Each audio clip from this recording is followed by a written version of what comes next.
You're listening to Don't Waste Water.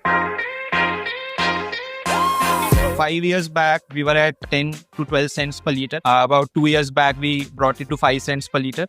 And now we are already touching 2 cents per liter. And this is levelized cost with electricity. If we have waste heat, we can touch 1 cent per liter. Hello, bonjour, and welcome to the Don't Waste Water podcast. That was really a stopping point in one way that, okay, there's no point of working on this technology because there's no scalability or cost affordability which we can achieve. I'm your host, Antoine Walter, and in today's episode, I'm delighted to welcome Swapnil Shrivastav as my guest. From the day we won X Prize, we were like, we'll solve water for all. We try to work with CSR departments, NGOs. We try to make a community-based device. But the people were not ready to pay for new innovations and the risk, a lot of this money there. Swapnil is the CEO and co-founder of Uravu Labs. The Tesla strategy, go for these premium applications first while your technology is still under development, it's not fully scaled yet. Our solution for hospitality industry or beer or likes of those are mainly to keep the company running. We are roughly reaching about $1 million in annual recurring revenue just through our consumer business. Uravu leverages liquid salts to collect high-quality water from air and reimagine the water infrastructure. I've seen this again and again, and not just with Source, but many other companies. I think too much cash also is bad. It sometimes just makes you solve problems by throwing money rather than really looking at fundamentals. And before we start, let me thank my sponsors, Simple Lab and Bluefoot Membranes. I'm 23 years old and I have $50,000. I'm like, okay, now there's no pressure from anyone on my life. I can do what I want. Christopher Guesson once famously called atmospheric water generation an egregious waste of money, and I would honestly blame the AWG companies for that. Whenever a new technology comes on the market, it inevitably opens with 2.2 billion people in the world lack access to safe drinking water, and then proceeds to explain why it will provide the cheapest water on Earth and solve that. Except it can't. Thermodynamics is a thing. The theoretical effort to desalinate water is the same as the one to harvest water from air at a 98% relative humidity. To give you a sense of scale, Singapore is the most humid country in the world with an average relative humidity of only 84%. And still, that's the theoretical optimum, and while desalination is probably at 30 to 40% of a perfect thermodynamic system, AWG is barely at 5% today. Yet, over the past 5 years, no less than 23 different atmospheric water generation companies raised growth stage capital. So are their investors stupid? To be straightforward, stop anyone at your next water conference and ask them that question, and they'll probably answer you with a polite version of a yes. So how would you explain that a Tom Ferguson invested in Spout? Oh yes, of course, it's B2C. Then, how do you explain that Peter Yoles invested in Uravu Labs? Hard to insult the intelligence of one of the brightest water investors, I guess. So, to understand what's at play here, we should start by taking a step back. The problem is not atmospheric water generation, it's the way AWG companies market themselves, especially when they claim they can become the cheapest water on Earth and the way to get water for all. For that, AWG companies have repeatedly compared themselves to desalination, conceding that they were not exactly as efficient, but that their distributed nature made them infrastructure-less and hence pretty fast cheaper outside of coastal urban hubs. And you know what? That might be true, but desalination is not the only way to get drinking water, and no matter how hard you try, something else will always beat AWG on the pure value proposition of safe drinking water. Here it will be a well, there a surface water treatment or a wastewater reuse plant, and even in the most remote and arid places, atmospheric water generation is still no match to tanker trucks or bottled water, so game over? Not that fast. The only thing that should definitely be over is letting those companies' marketing directors brand them as a water for all place. But that being said, am I just an AWG hater like all the others? Or do I believe, as Earl Jones from DC Ventures told me at this year's Global Water Summit, that it has its spot under the sun? Well, as you'll hear in my conversation with Swapnil in a minute, he told me the following. I think probably this was what atmospheric water generation solutions are waiting for in some ways, right? Like you have the perfect ingredients to really exploit and build from there. And now the question is, what's that application that's changing the game? Well, it's data centers. In a recent addition to their excellent water data platform, Global Water Intelligence estimated the water capex of data centers to be a $569 million market in 2025, with a double-digit compound annual growth rate. Cooling is obviously the lion's share of that, with an 80% piece of cake. But what's the link between data center cooling and AWG, you ask?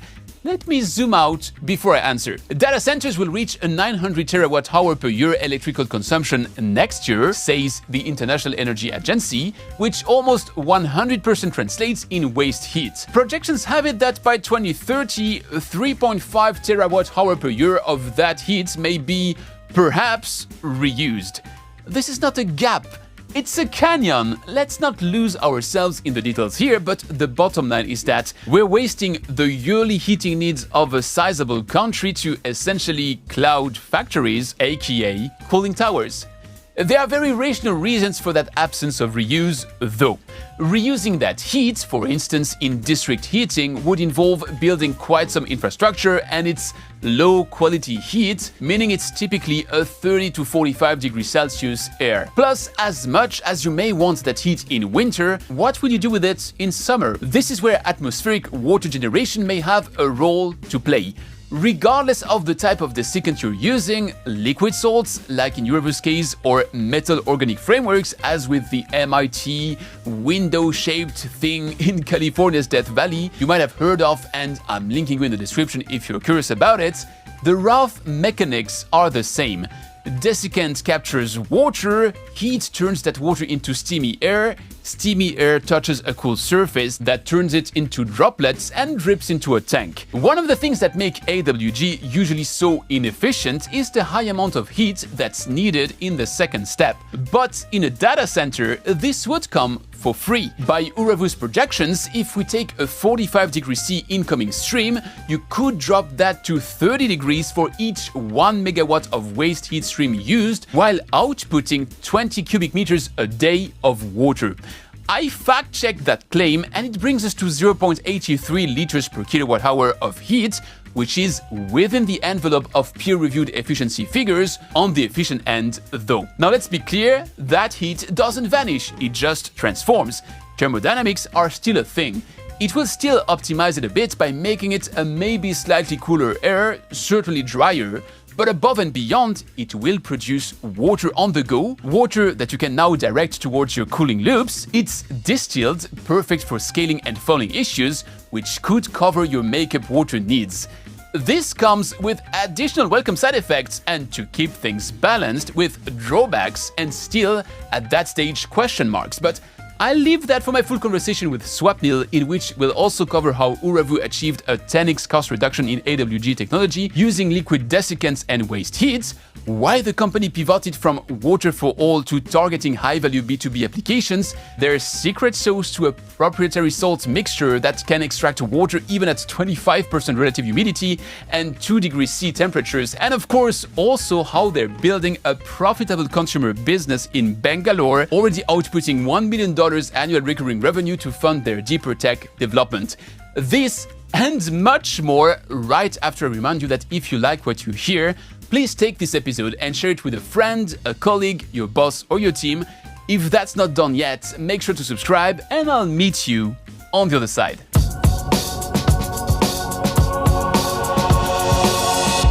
Hi, Swapnil. Welcome to the show. Yeah, Anthony, thank you so much for having me. I'm excited to have you because you're touching on a fascinating, controversial, forward-looking, potentially a bubble, choose your battle type of topic, which is atmospheric water generation, but with, I would say, a differentiated take. It's a long due update on that channel. I had Source 4 years ago here, and since then, I have not covered much ground on atmospheric water generation. I think it was the occasion to solve that. But I'd like to understand, to start right with it, what is the number one challenge which you're tackling? So at Urevu, our broader vision has been how do you make atmospheric water generation really affordable and scalable so that it can support industrial volumes, right? So the path to that doesn't come through the conventional technologies. The idea was, how do you get to that scale and volume? It starts making sense for a lot of applications where high quality water or high volume water is required. So we are not very much focused on serving, say, only the community focused market or only beverages. The idea is to first create that horizontal foundational layer upon which many other applications could be built. And that's the cornerstone of the whole approach. While it takes different steps to get there, and as a business, you have to keep on, coming up with applications which make sense to reach your broader goal. But that has always been our approach, to create that foundational layer first, where you have the most affordability as high volume as possible, and then build from there. When you say most affordability, compared to what? What are you competing with? Sure. That's a brilliant question, because I think at the end of the day, that cost perspective is the most important when it comes to water, right?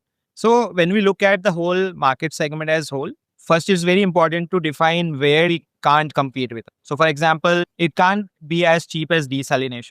Theoretically also, or even from a tech perspective, we are talking about phase change versus purification in atmosphere. So it can't go, as cheaper as desalination. I don't think for the next 10 years or 15 years is possible unless some miracles happen, right? And then you also should define what is your upper boundary, which is the price segment you want to play with. So we want to play in that segment for high quality water applications, be it, processed water, or you need high quality pharma grade water, or could also be for drinking purposes. So where we can most actively solve for this use cases in that price bracket is where we think it will make the most sense. Apart from that, the other advantage of having atmospheric water generation and think more broadly about is that how do you also solve some of challenges around cooling, dehumidification, or waste heat reuse in a combined manner, so as to have a broader value proposition. But we first want to define where we don't want to compete. And at the end of the day, it always comes to the point that, are you cheaper than desal? It will never be cheaper than desal, right? And we are very clear about that.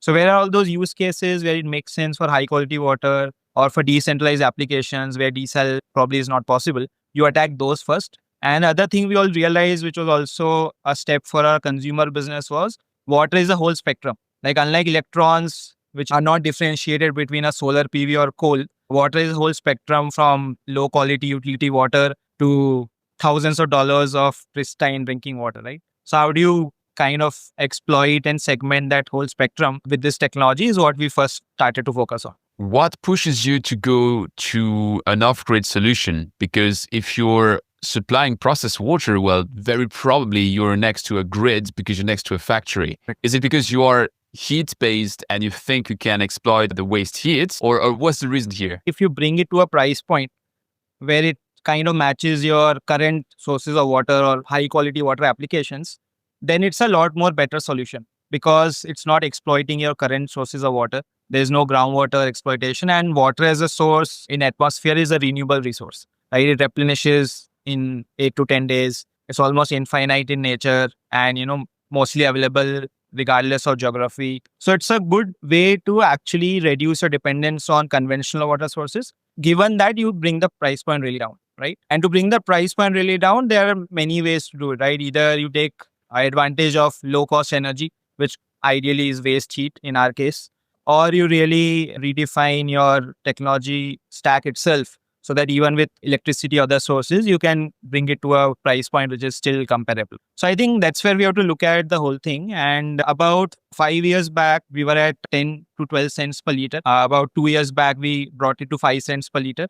And now we are already touching 2 cents per liter. And this is levelized cost with electricity. If we have waste heat, we can touch 1 cent per liter. So it took us a lot of time to get there. But the idea is that if you keep on bringing the cost down, a lot of these applications will emerge where it will make a lot more sense compared to conventional solutions. And you can really bring a lot of difference in how people really access and use this. I'm taking those 1 cent per liter and putting them in the fridge. I'll come back to it later because that's super interesting. I want to give you a chance to give us your best elevator pitch to Uravu. Uravu exists to really decouple water from geography. And we do that by tapping into abundant atmospheric moisture and really delivering a affordable and large volume solution. And this whole stack can be then utilized to create applications around drinking water, processed water, And a longer term vision is to also enable sustainable cooling. That's where we see a long term exposure. And that's, some of the projects now we have started working towards. So everything you said here is a very well-defined place for your technology to play, where it also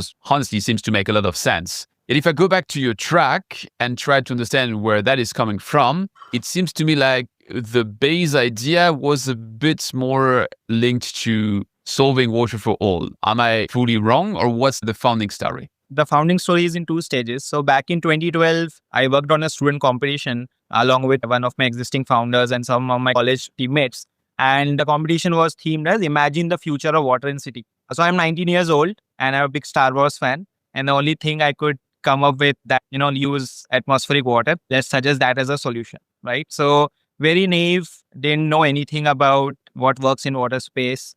This is the most futuristic thing, most aspirational thing you can do around water. So that was the first start. But then, that really piqued my interest in water space. I did my thesis on wastewater treatment, groundwater management. And then in 2016, in my final year of undergrad, our campus ran out of water. And we saw firsthand that when a source of water gets disrupted, even in a place where it's raining so much and you have freshwater sources all around, that really hampers everyday life. And that was a very stark difference to what we see in a lot of developed countries. Beyond that, we realized that this is not just a very India problem. It's a much global problem. It's only increasing. That really made us work towards this in a lot more dedicated effort, from a student project to something which I can do more full time. Between that, we also participated in X Prize, where we are top 5 global finalists. That got us $50,000. And I'm 23 years old and I have $50,000. I'm like, okay, now there's no pressure from anyone on my life. I can do what I want. There was not like an aha moment, okay, let's do this, let's do that. It was just that, do I have the freedom now to continue pursuing idea we had and just see how long we can go ahead and really do this. Let's hear from my sponsor, Simple Lab. Testing water and everything around it should be simple. With Simple Lab, you choose what to test, from drinking water and wastewater to soil, air, food and surfaces, and they handle the rest. Kits arrive at your door with free round-trip shipping, samples go to certified labs, and results come back fast, concise and actionable. Trusted by leading brands and growing teams, Simple Lab offers hundreds of ways to better understand your environment. Get started today at gosimplelab.com. It's the first link in the description. Thanks Simple Lab for supporting my work, and back to me. But the X Prize was water abundance, so we are still about this idea of really solving the water cycle. Exactly. Overall. Water abundance was specifically for atmospheric water. But still in that lane, in 2018, correct, there are other atmospheric water generation companies around, yes, which are doing variations of the air cooler. You're cooling your room, water condensates, you get the condensate, and then you have an atmospheric water generator. What makes you go to a very different technical direction with your salts and the heat route? Before we jumped into the current technology stack with liquid salts, or Desiccant as they're called, we actually spent about 1.5 years working on this condensation-based technology. And the problem is there is a thermodynamic practical limit because they're all based on condensation. So you have to cool it to a dew point temperature. You can't go below a certain coefficient of performance. And that means you can't really cross a certain price threshold. And the other problem we faced was that it only works really good above 50 to 60% relative humidity. So when you go to a lot of dry areas, arid areas, performance starts dropping drastically. And you can't really generate a very consistent, reliable performance. So that was really a stopping point in one way, that, okay, there's no point of working on this technology because there's no scalability or cost affordability which we can achieve. So while Desiccant was an unknown path at that time, like people have definitely used it for dehumidification and other things, we sought out to do that in a way that how can we, based on this route, is there a pathway to really bring the cost down? And when we discover that the answer is yes, we double down everything on Desiccant-based approach. But if I try to put you on the timeline, around the time where you get the X Prize, Google kicks off their Hydration to Everyone project. That's where I'm taking out your current cost of the fridge, because that's going to make sense. Google wanted to have this water for all type of solution using a Desiccant, fully off-grid, not exactly the same approach than you, but similar to yours. And what they identified is that if they can go to 1 cent per liter, then in all the places around the world with 30% relative humidity, they could have a solution which is a 1 billion people market. We're still on the water for all type of thing. Exactly. The problem being that by 2021, they were only at 10 cents per liter and not the one which was their target. But they also open sourced everything and said, hey, take what we did and do better. We're in 2025 and you say you're at 1 cent per liter. So it makes me believe you could say, hey, they stopped it over there. There's still this 1 billion people without access to water because we are still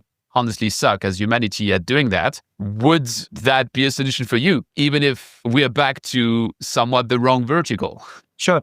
I think it's kind of funny that, a lot of these solutions and approaches started converging around that same time. One of our competitors, Source Global, also has a very similar approach, like using Desiccant paired with solar. Same was a Google project. And when we actually started, we had the exact same prototype as a Google X project, through which we participated in X Prize itself. Now, even after that, we realized that's not going to cut it. Even if you make these modular panels, you'll still stuck be around 8 to 10 cents per liter. Even if you have, millions of units getting built over time and you keep reducing cost, you're still stuck by the problem is you're combining two uncertainties together. Solar is also not a certain technology. There's fluctuations. You need sometimes battery storage. And then when you combine it with humidity and atmospheric water, which itself is uncertain basis, the atmospheric conditions, two uncertainties together won't give you the result. So we shifted to a more active system where we were managing energy absorption in a more defined way rather than, combining with solar. Another thing we realized was that you have to really scale this up. You can't make a smaller units. You have to really go to a community size units or anything which is 2 to 10 meter cube and above. And then it starts really making sense where you bring the cost really down. You can centralize a lot of these components and actively bring the cost down.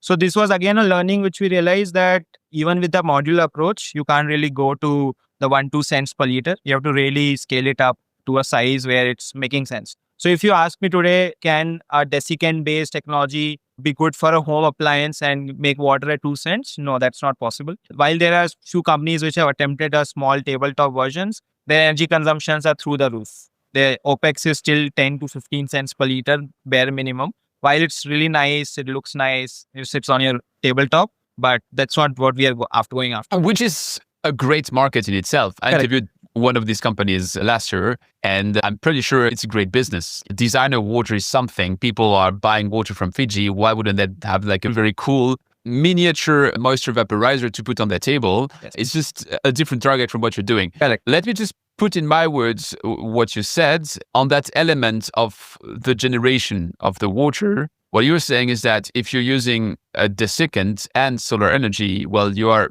at trouble because sometimes you might have sun, sometimes you might not have a sun, and sometimes you might have a higher humidity and sometimes not. So what you're saying is that you're rationalizing the approach with going with the waste heat, because in an industrial context or in a city or in places where waste heat is available, it's going to be mostly flatly available all the time. Yes, exactly. Even beyond that, the idea was that even with grid electricity, can you still make a very viable solution? You can have a mix of solar energy combined with grid, and then hydro or, any kind of energy can come.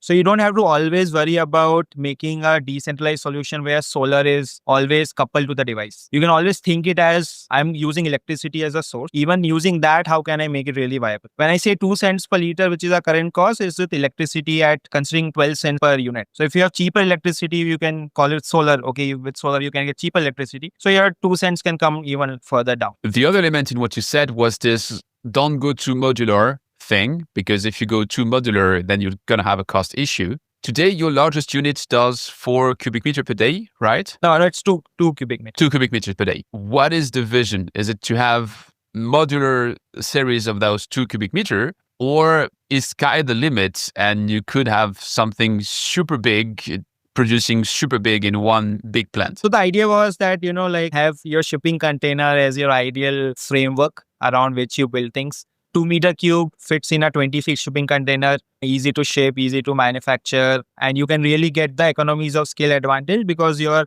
just repeating those units again and again in a factory setting. But the idea is to build a larger module of around 30 to 50 meter cube. We are still deliberating what will be perfect size, but I don't think beyond that we really need to make something. So you will have a 2 meter cube unit for up to 20 to 50 meter cube kind of applications. And when you are hitting applications beyond that, you can use a larger module. So we'll have just 2 modules or maybe 3. We are still figuring out some of the market requirements, but that's the ideally we are looking at.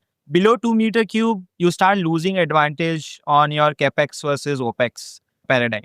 So either your capex increases a lot while your opex doesn't come down. 2 meter cube was a perfect fit and it fits in a 20-feet container. On the technical end, let's go even more in the specifics. You say abundant liquid salts. So I'm guessing the salts are not the secret. It's something which is on the market. So where is the secret? We started using calcium chloride, which is publicly available knowledge. Why calcium chloride? Because it's $0.50 per kg, abundantly available everywhere. And it's also a byproduct of many industrial processes. So while we started with calcium chloride, we realized there were certain drawbacks. One is that it doesn't work very well below 40% relative humidity. Kinetics is very slow. It takes almost 2 to 4 hours to absorb moisture and then release it. But if you look at the cost to performance ratio, calcium chloride is still very high. Your alternative is, say, a lithium chloride, or if you're using a solid desiccant, you have likes of silica gel, or you have new innovations like metal organic frameworks, right? But the cost to performance ratio was very low with all these desiccants. So while calcium chloride is very cheap, it had these 2 issues of 40% relative humidity issue, as well as the very slow kinetics. So what we did was we have come up with kind of like a library of salts, where we have around 5 to 10 precursors, and we mix and match these salts together to arrive at a particular composition for a particular geography or application. For example, if I am deploying a unit in Singapore, I know it's going to be humid for almost 80% RH throughout the year, right? So I don't need a liquid salt which can go till 20% relative humidity. It's an overkill.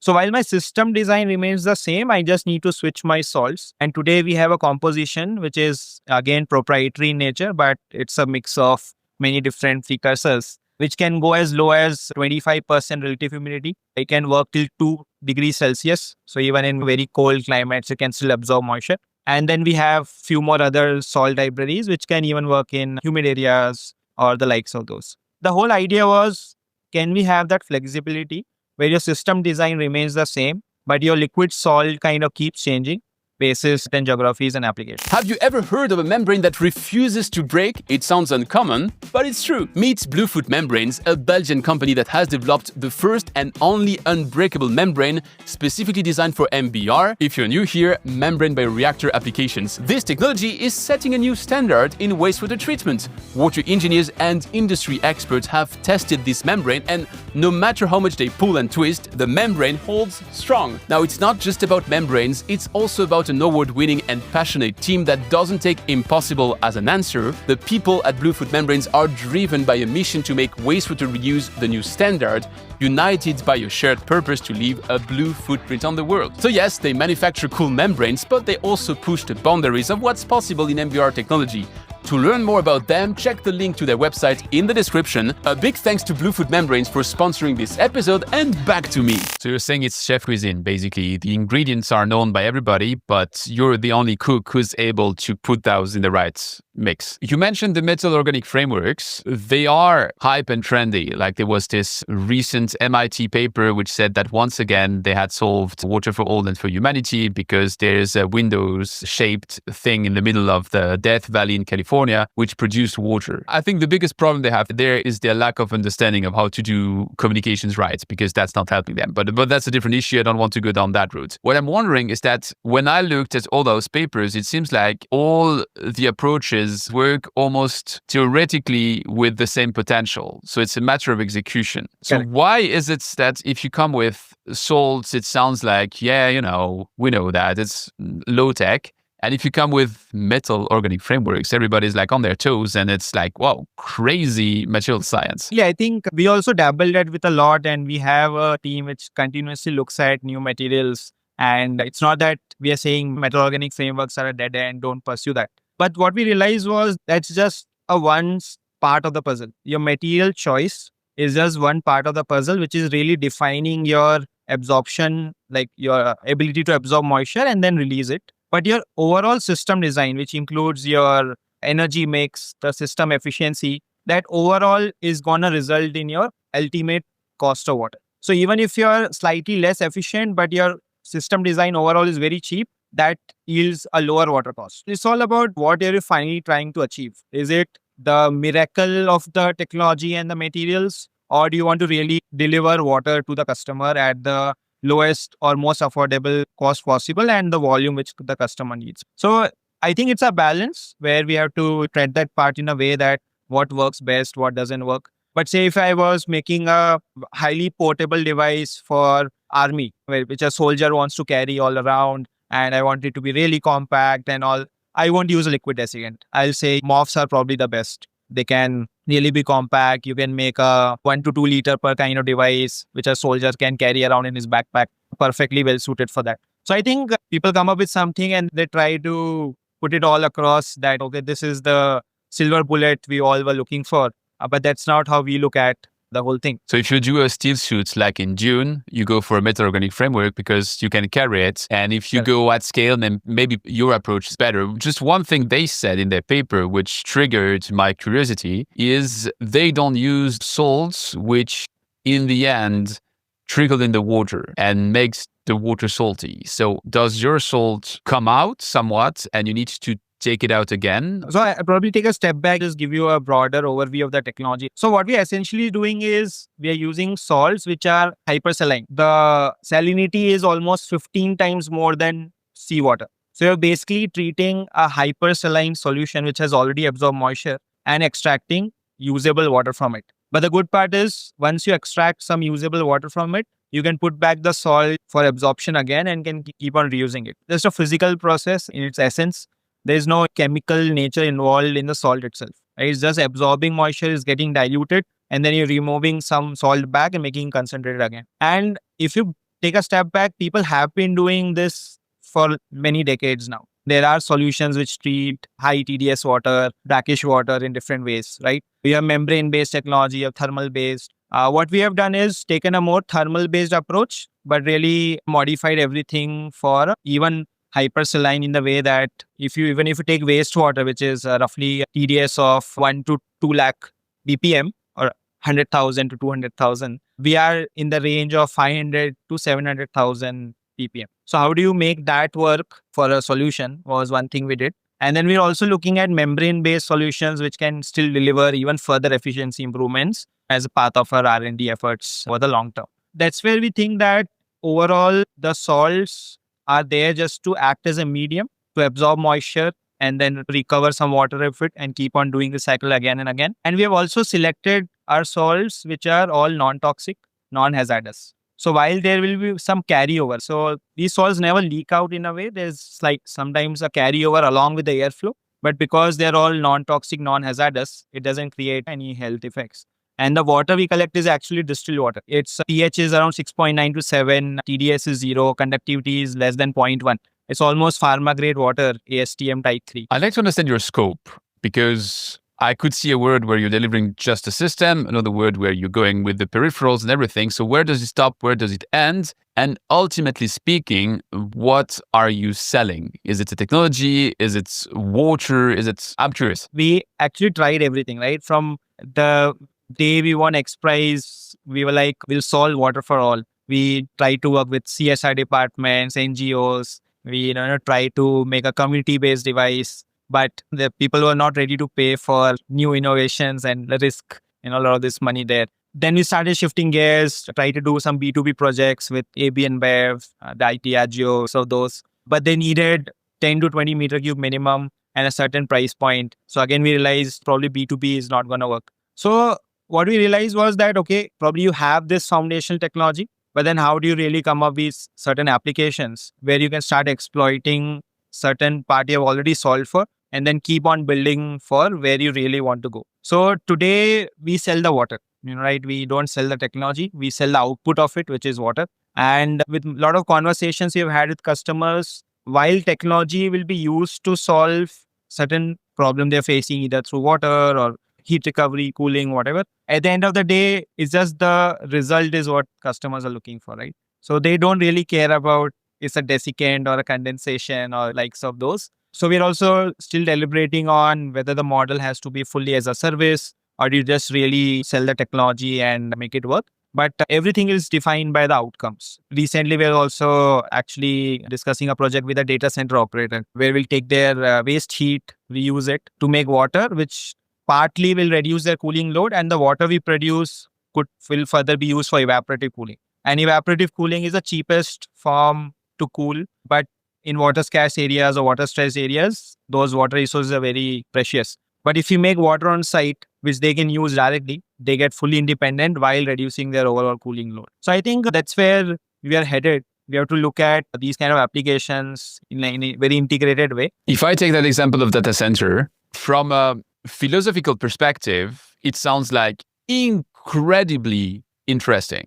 Because as you've said, evaporative cooling, I had Amazon say that on that microphone, is much cheaper than the liquid or direct liquid cooling, but it consumes the water. Yet, if you have an atmospheric water generator, you can get that water back. And if you use the waste heat to get the water back, it also means that contributes to the cooling. So philosophically speaking, I'm all good. But thermodynamically speaking, you have a lot of steps where you're converting energy back and forth, which always has an efficiency. And the efficiency is by nature never one, which means you are losing at all the steps by definition. Today, where do you stand? Is it like 10% from the incumbent? Is it like long-term you have a vision of how to make it great, but today it's a leap of faith? How would you qualify the state of the art today? If you look at the overall techno-economics of it, right? So whether you have active cooling like an air-cooled chiller or a water-cooled chiller, or you have something like a cooling tower, right?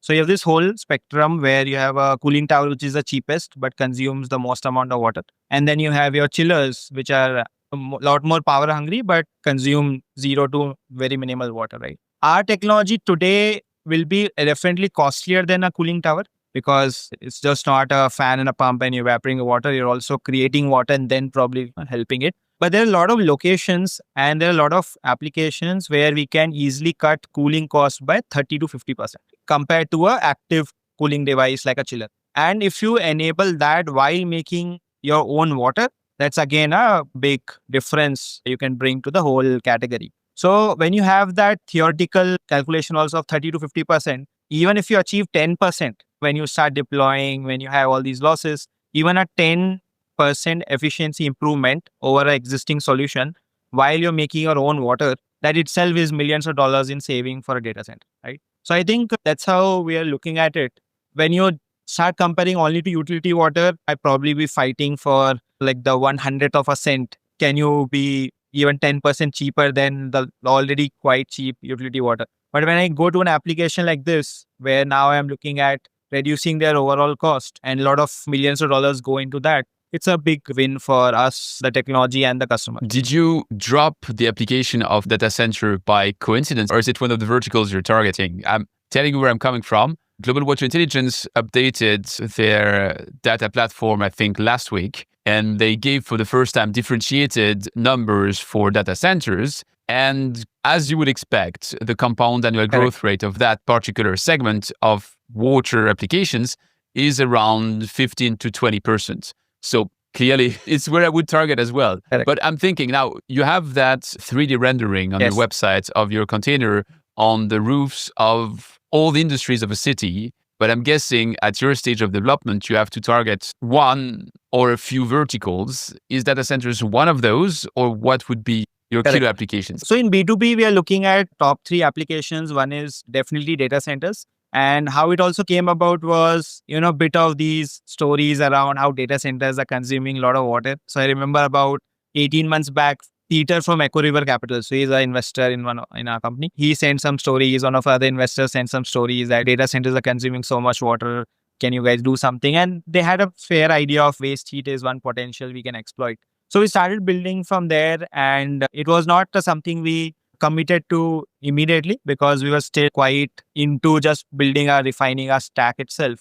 So it took some time to get there, but 2, I would say, changes are happening in the data center industry, which are also enabling some, I would say, our solution to probably go there and contribute. So one is that density in the servers is increasing, the energy density, especially with AI-based applications. So you have a lot more energy to reject. That means your air cooling, which was a traditional solution, is not going to work. most of these servers have to switch to liquid cooling. And that means you have a higher quality and higher temperature of heat available for a device. So that is one enabler, like a big enabler for data center waste heat to combine with our solution. And the second enabler is just that it's such a meteoric growth in actually building new infrastructure. I don't think any industry has that opportunity at the moment where, a lot of greenfield infrastructure is just being built. And it's not a 15 to 30 year projection. Like people are talking for next 5 to 7 years, they're going to double that data center load. Like in India today, liquid cooling is about 10 megawatt. It's projected to cross around 800 megawatt by 2030. Like even a small pie of it is a big opportunity. And if you have a really viable application where you can tap into waste heat, make water, reduce their cooling cost, I think probably this was what atmospheric water generation solutions were waiting for in some ways, right? Like you have the perfect ingredients to really exploit and build from there. But if I'm the devil's advocate here, those data centers guys, they are already busy running a data center. They can't really take a risk on the cooling side of the star race. So what do you have to prove in order to give them confidence that they are not taking a leap of faith with your technology, but they're going for something which works? To be realistic, any kind of such integration to a data center at a scale is probably 2 years away. Data centers are also a kind of a critical infrastructure category, right? No one is going to let me play around with some heat and cooling, mess up with the cooling. But what is also happening is a lot of regulations also coming in where waste heat reuse is getting mandatory. I think in a lot of European countries, it's already about 10 to 20% should be put for heat reuse, which is going for district cooling, district heating and so those activities. But when you come outside EU and you're not in a cold environment, you can't really do district heating, right? You have to look for some other opportunities. So either you valorize that through CO2 capture, atmospheric water. So many avenues are there. So I think initially it will start off with a certain range that, okay, I have a 100 megawatt data center and 10% of that is available for heat reuse. Can we do something there? And there'll be these smaller pilots, which we are trying to do with a 2 meter cube unit in multiples, and then probably with a 30 to 50 meter cube unit in the next 12 to 18 months, and then build from there. But once you have proven this solution, once you have 12 to 24 months of field data and, long-term economic feasibility, right? So we have to prove all this on ground. And then when someone is building a data center in 2028, then probably they will think of that, okay, now this solution has passed that stage where this could be trusted for maybe not 100%, but 30% of my cooling load or 50% of that. That's where it's not something which in the next year you're going to see, but probably in 2 years' time, we'll definitely see some progress there. That means that cool applications with maybe less potential, like your beer from air, is a great marketing stunt, but is not the potential we're discussing here. The kind of probably now industry, it's the Tesla strategy. Go for these premium applications first while your technology is still under development. It's not fully scaled yet. Our solution for hospitality industry or beer or likes of those are mainly to keep the company running. We are roughly reaching about $1 million in annual recurring revenue just through our consumer business. And just being in Bangalore, that's also something we realized it's a potential market. And while it won't become a 100 million ARR business, but it can easily become a 10 million ARR business. And that's where it will also bring us enough money to keep building our next stack. So that means that projects like Beer from Air and Hospitality is what you do locally in Bangalore, and which feeds the growth of these other verticals, which can be an explosive growth, but require cash,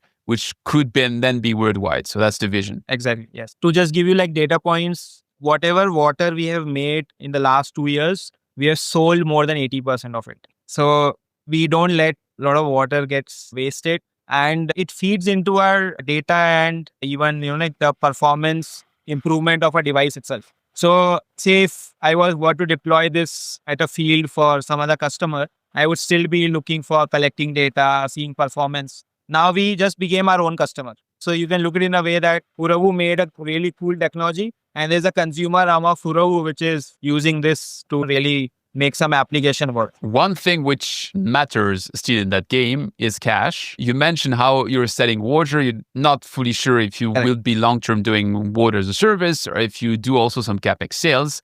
But as long as you do as a service and you're selling water, well, you need to sink your cash upfront. You are competing with people like Source, Correct. which raised probably the second biggest amount of money in water tech just after Yeah. Gradient. And you have done only small Correct. rounds and early rounds. I mean, when Peter is your reference investor, she's awesome at supporting the growth and helping you with the development stages, but he's also cutting small checks. So it's not like breakthrough energy ventures like in the case of Source. So how do you compete with 100 times less money? I've seen this again and again, and not just with Source, but many other companies. I think too much cash also is bad. It's sometimes just makes you solve problems by throwing money rather than really looking at fundamentals. And no offense to how much people have raised and what they've been working on. But then I think sometimes, like, the more thirstier you are, you tend to build things in a different way. In India, the ecosystem around hardware, deep tech, 4 years back, it was really hard to even raise a seed round. Now today, you will find a lot of seed rounds being written for hardware, deep tech. Currently in India, raising Series A is so hard. For any kind of deep tech startup, that $5 to $15 million checks are almost non-existent, right? So that also made us actually rethink our whole thing, right? You focus on the fundamentals, you keep building slowly. But then once the chance comes where you can really push the pedal and achieve rocket speed, probably that's the right time to raise tons of money. I think at the end of the day, the right set of technology, the right set of application mix, and your ability to really deliver long-term value will create success rather than, how much money you've raised. But your round with, among other, Echo River Capital is very recent, right? It was some weeks ago. What do you intend to do with that money? What we've done here is in Bangalore, we have created our own factory, which is serving the hospitality industry, a lot of consumer applications in beer and likes of those. So our first product is actually this factory. So we're going to replicate this factory in next 10 to 15 other locations. And that's basically what we are using this money for. And part of it is also to enable a lot of these B2B pilots and field deployments.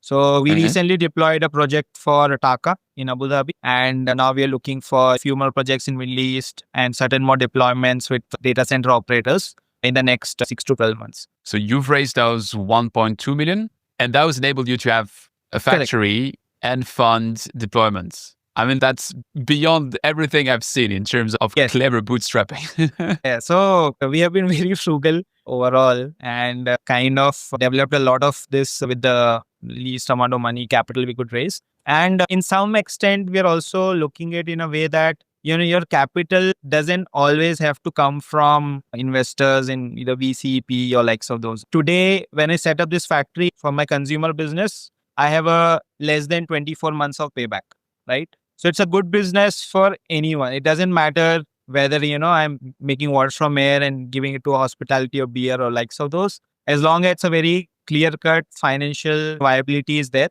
you can even find a lot of partners. So the way we will extend this is through more like a asset financing combined with a JV kind of SPV model. So we don't always have to look for cash from just TCP kind of things. That could be reserved for more of my long-term bets and non-linear bets on bigger modules, data center market, and so those. But my consumer business actually is today already profitable and just being in Bangalore.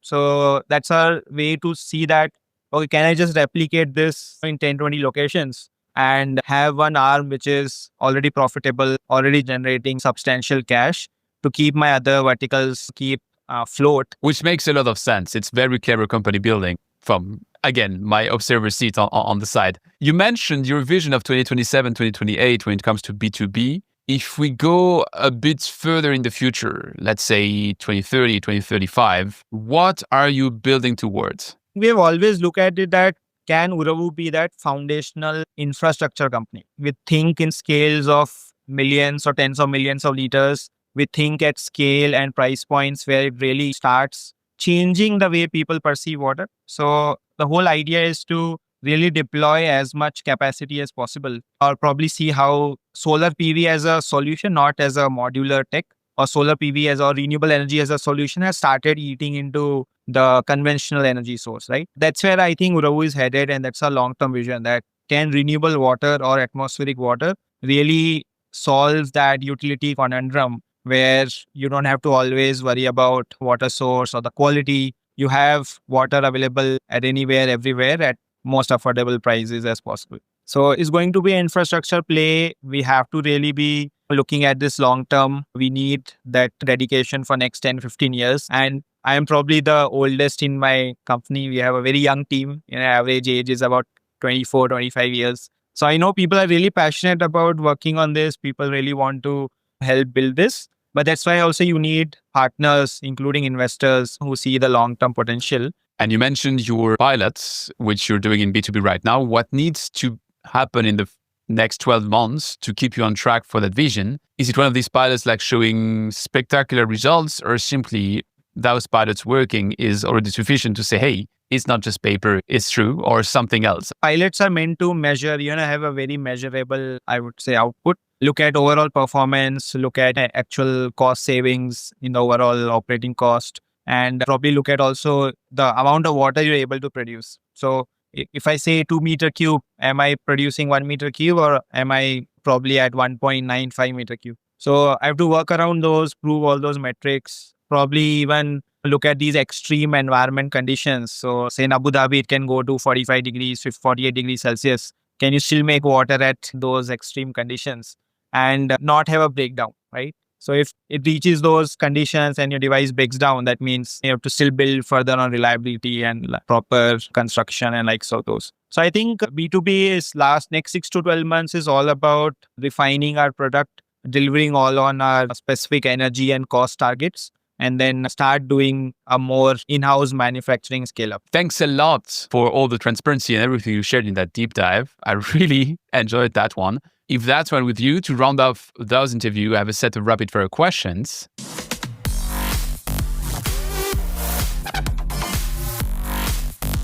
It's time for the rapid fire questions. What is the toughest challenge, in your opinion, for a water tech startup? I think finding that first niche of customers which are really ready to take your solution, kind of be forgiving to all the mistakes you make and then help you build. I think that's first thing we have to really find out. What would be your best single piece of advice for the founders and managers of the about 1,000 early stage water startups? So I think here I would like to point out one data where is that most water tech startups don't cross the 100 million revenue mark, right? Most of them are in that 10 to 100 million range. So I think it's really important to find those growth markets, or it could be even newer markets which can help you unlock that 100 million plus kind of growth as you build along. So I think that is something, if you're looking at very long-term value creation for you, yourself and investors, I think that should be something to really think of. What is the drop of knowledge you wish more investors knew about the water sector? Stop looking at water as just water. Probably look at some of the allied applications along with water, which actually makes the whole solution better, right? Because see, water again doesn't have to be thought of in silo. If you are probably a heat pump company, which is also heating up your water while saving carbon emissions, that's also a category to look at, right? It's not always about purification or desal or PFAS. I think investors need to look at a bit more broadly, and that's where you will find a lot of these non-linear opportunities, right? If you're just focused on something very specific, definitely there are opportunities, it's more clear-cut, the risk from market side is less, but then you're not probably looking at it from a VC lens, right? You're probably looking at a very specific, de-risked investment. What was your most unexpected partnership and what did it bring you? I think one of our first hospitality customers, it's a very nice Italian microbrewery vibe. They were about 26 months back. They just said, we just want to work with you. Whatever you want to do at our place, just help us do it. We'll be very happy to help you. And I think that sowed the seed for, okay, are there certain niches like this further where we can go deeper and then build from there? So I think that was something which really enabled us to, go further there. I'm super curious about the next one. I think you have the two inside your company. So super short, profitability or growth? Profitability. Interesting. What's the next profile you'll hire? We'll be looking for a person who can lead manufacturing and operations, because once you build that kind of prototype and you have that in place, but because it's a modular technology, it is a product, like it's an industrial product. How do you keep on building it in a repeatable manner, bring the cost really down? I think that's where something where we have to invest in. for the next 6 to 12 months. And when you hire, are you looking for sector experience or startup experience? Right now, more sector experience. Will you be opening new markets or doubling down on the current ones? Mix of both, doubling down on few things we have already cracked. We know how to just repeat it in other places. But there are a few 2-3 markets like data centers and climate control agriculture where we think, I wouldn't say we have really made strides in that. It's still very early. So it will be unlocking new markets. What is that tool nobody speaks about, but you could not live without? Apple Notes. I use it all the time. It's the simplest tool and you can really make so much use of it if you know how to use it. I'm glad you say that because I feel like a dinosaur in the age of AI still taking my notes on my iPhone. But I'm glad that, What's the single piece of insight your ideal customer profile needs to hear right now? If there are people in the data center space hearing this, I would really like to tell them that cooling and water can be looked at through a single lens. And there are a lot of opportunities to really make a lot more efficient, affordable and sustainable solution. What are you desperately needing and want to raise an open call for right now? So I would really like to connect to a lot more companies in the data center or climate control agriculture space where we have the bandwidth, we have the solution to start deploying pilots. And we really want that co-creation aspect to come together so that we can have a very viable solution for these customers. And what can and should I do for you? I think just connect us to as many potential opportunities you come across in these particular B2B applications. That will be the best thing we can do now. Well, again, Swapnil, it's been a pleasure. If people want to follow up with you after that conversation, where shall I redirect them the best? My email ID is swapnil@uravulabs, uravulabs.com. And I'm very active on LinkedIn. I should get more active on Twitter, but or X, sorry. I think you're at the right place on LinkedIn, but it's this my 2 cents. As always, the links would be in the description, so check them out. You'll have the email, and if you get spam, sorry about that. But thanks a lot, Swapnil, and talk to you soon. Yeah, thank you so much, Anthony. It was really great speaking to you. Thanks for listening to Don't Waste Water. This podcast was brought to you by GF Piping Systems. Loved this episode? Head over to Apple Podcasts to subscribe, rate, and leave a review. See you next time.